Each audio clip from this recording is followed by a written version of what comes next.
they don't have people coming to their job saying these nasty things. So, yeah, we definitely have to protect the players better. Look, I've been keeping up with the digital breadcrumbs for several months. Additionally, what occurred during the WNBA All-Star weekend is more than just ratings or player drama. It's really about money. Money, as well as the unsettling reality that, in the league, no one wants to speak about. When Caitlin Clark was excluded of that All-Star match, it didn't simply shatter Indianapolis's hearts.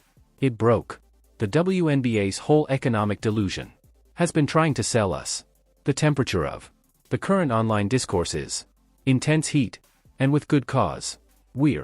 I recently saw the most costly lesson in the field of sports economics. Additionally, it cost the league 1.2 million viewers and millions of impossible earnings. But this is what's truly piqued my curiosity. Operating at full capacity.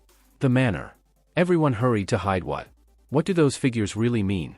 Due to, when all the spin is removed, all the chosen statistics, as well as all the political posturing, one thing turns into incredibly clear. The whole WNBA. The future of finances depends on one 23-year-old from Iowa, and that terrifies all parties involved in this league. If you're prepared to follow me down this financial rabbit hole, observe and see the depth of the Caitlin Clark impact is quite powerful. Click like and subscribe for more insider knowledge. Since what I'm about to demonstrate how everything we believed we were aware of women's basketball economics. Allow me to depict the actual image here. The time, and I mean the Caitlin Clark's exact moment of exclusion. Something about that All-Star game. Unprecedented events occurred in sports tickets. Cost. We're not discussing a soft decline. We are discussing a financial abyss that revealed the WNBA's most secretly guarded. They don't have people coming to their job saying these nasty things. So, yeah, we definitely have to protect the players better. 48%. Take a moment to consider that. The ticket prices didn't simply decrease after Clark received hurt. They fell from $121 overnight down to $64. I've been getting past the cacophony of sports. I've studied economics for years, and I can tell you, this degree of price volatility, centered on a single individual, is unquestionably unprecedented in the world of professional sports. There is a lot of online discussion about this, since individuals are beginning to interact. The dots. It's not just about one All-Star match. This relates to a pattern. Something has been concealed in plain sight. Each and every time Caitlin Clark has an injury, the same thing happens every time she sits out. Occurs. People, the market is honest.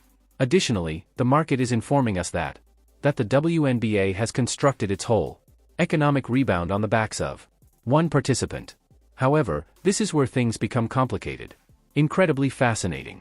While the cost of tickets were collapsing as secondary markets were crumbling, the WNBA athletes were wearing protest shirts while strolling about, requesting further funds. The moment would have been ideal to reveal the underlying disconnect between reality and perception. Scored historic viewership. How is it historic when it's half of last year? Last year was nearly 4 million. How is it historic when it's like half of last year? KC, ESPN was comparing this year's All-Star game to 2023. Why? Why in the hell would they do that? I'll tell you why ESPN did this. This is another example of the mainstream media protecting the WNBA. This is another example of ESPN polishing the turd with this dump of a league. So, allow me to this straight. The athletes are demanding to receive the money they are due while with losing half of their audience and destroying their own market worth. The contradiction in cognition is stunning, and the timing was perfect when Clark's absence was going to show precisely who is operating the bus. In terms of money, it could not have been greater. Revealing. They don't have people coming to their job saying these nasty things. So, yeah, we definitely have to protect the players better. I want to be totally honest now. In this place, the financial data that I'm verified ticket prices are the source of sharing, tracking and viewership information. However, the relationships I'm forming, that's where this is where investigative work comes in. Due to, you won't hear this from official sources. However, if you adhere to the digital breadcrumbs, a whole different image reveals who is actually driving this. League's financial situation. The All-Star for 2025. 2.2 million people watched the game. It sounds good, doesn't it? Of course, ESPN attempted to spin it that way, but this. Things they didn't want you to think about. There are 1.2 million fewer individuals than observed Clark's performance in 2024. In terms of television economics, that's not only a plunge. That is a financial catastrophe. ESPN was fully aware of what they were doing when they contrasted 2025 with 2023, rather than 2024. They were attempting to conceal the lead. However, the figures don't lie, and neither do the reaction of the market. When a 36% loss occurs of your audience overnight, you don't. You get to refer to it as historic. It serves as a warning. However, the narrative doesn't finish there. Due to the fact that ESPN was engaging in statistical shell games, there were actual financial ramifications out in real time. Advertisers take note. When the number of viewers falls by more than 1 million individuals, sponsors are informed when tickets prices plummet by almost half. Additionally, owners, they undoubtedly recognize when their most valuable asset demonstrates that she's indispensable. You won't hear this from official sources. However, people's online chatter within the sector makes a suggestion. This is happening on a much deeper level. The new media rights agreement for the WNBA, the one that is meant to make everyone wealthy, was mostly settled on the assurance of continuous level of Caitlin Clark involvement. What occurs to those forecasts when she's not playing? Let's discuss the implications of this for the discussions for collective bargaining.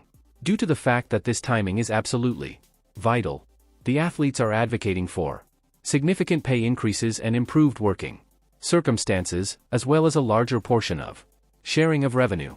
All in all, legitimate requests, but they're making these requests until the proof of their true market value in the absence of Clark is happening in real time. The internet conversation's temperature. This is intriguing because you can observe the formation of fracture lines. On the traditional WNBA, fans are on one side, protecting the players' freedom to organize and insist on just remuneration. Regarding the conversely, Caitlin Clark's supporters pointing to the figures and inquiring any awkward inquiries regarding who's truly propelling the expansion. There is enough irony to cut with a knife. The league that is meant to profit from her fame is actively offending the supporters who created that potential for popularity. Additionally, those fans, they have the ability to spend. That causes the pay to rise even possible. I've been linking the dots on this for several months. And this is what the indications indicate. This isn't sustainable. You are unable to construct an entire economic model centered on a single participant and then concurrently endeavor to reduce individual impact of that player. The market will not permit it. The financial reality is straightforward but harsh. When Caitlin Clark plays, the WNBA appears to an official professional sports league with genuine economic potential. When she doesn't, it appears to be what it was prior to her arrival, a specialty item, having trouble attracting an audience. Additionally, the owners are aware of this, despite their inability to express it in public. However, this is where things become complicated, extremely troublesome for the league's story. They require Clark to be fair, an additional participant for their equality messaging to get things done. She must be replaceable in light of their rising tide raises the idea that all boats make sense. However, the economics provide a different tale. According to economics, she's not only an additional participant, she is the everything else revolves around the gamer. Colin Cowherd did a fantastic job. Even in the absence of Clark, the All-Star game remained the second highest rating in league background. Why? Due to her popularity has improved the whole ecosystem. Her absence continues to produce greater interest than the league's existence ever did prior to her arrival. That isn't typical behavior of the market. That's transformative effect. The contradiction is glaring. The WNBA gains from Clark's fame whilst attempting to downplay her personal significance.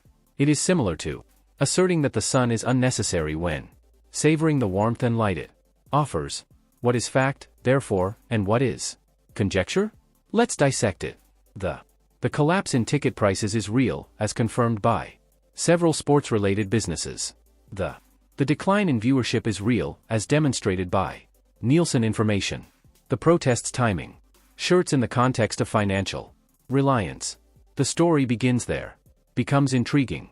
Alright, let's get into the realm of rumors. Nothing is formally verified, however the internet. There is too much talk to ignore.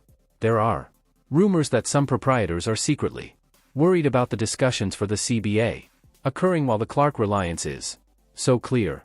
There is conjecture that the projections for media rights deals may require modification if this audience level, the volatility persists. The intriguing aspect is how this affects the power relationships in the league. Historically, seasoned athletes and superstars have the power to discussions. However, when one rookies, your entire market is destroyed by absence. Who truly possesses the power? I've been sifting through the financial signs, because they all indicate the same unpleasant reality. The WNBA's financial. The majority of the growth story is a Caitlin Clark narrative. Take her out of the picture and you're once again battling for crumbs and expecting NBA owners will be generous. The protest t-shirts with the words, "Pay us what you owe us," assumed a very different meaning in contrast to a 48% collapse in ticket prices. Due to the question becomes, what does the market really owe you when it exhibits this degree of reliance on a single player? That results in us to the unavoidable query. What comes next? Due to this degree of financial risk associated with a single, the player puts everyone at great risk. Engaged. If Clark receives a serious injury, should she choose the league environment is not worthwhile, if she simply becomes burned out from carrying so much. So what about economic weight? The participants. There is merit to calling for increased pay regarding their worth. However, they're producing that claim while the market is